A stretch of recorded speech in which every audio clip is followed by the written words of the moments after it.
आणि तेच त्याच अनुसरून मी राज्याचे माननीय मुख्यमंत्री महोदय माननीय देवेंद्रजी फडणवीस साहेब यांची आज सकाळी माझं बोलणं झालं.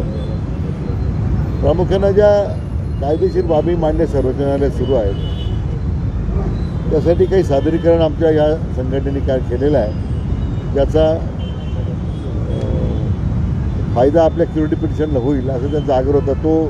ते सादरीकरण काय आहे त्यासाठी सरकारने पाहावं आणि त्याचबरोबर ज्या अन्य मागण्या आहेत त्या संदर्भात बैठक घेऊन मग ज्या मान्य करण्यासारख्या त्या कराव्यात.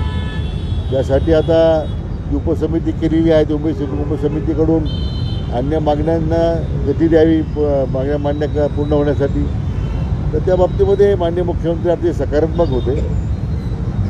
खरं म्हणजे माननीय फडणवीस साहेब मागे मुख्यमंत्री असताना त्यांनीच खरं मराठा आरक्षणाबाबतीमध्ये आरक्षण देण्याबाबतीत त्यांनी पुढाकार घेतला होता. त्यांनी आरक्षण मिळवून दिलं होतं.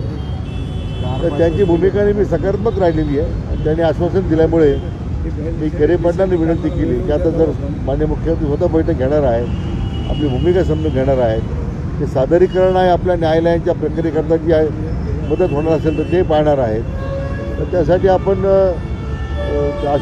उपोषण स्थगित करावं आणि त्यांनी ती आमची विनंती मान्य केलेली आहे.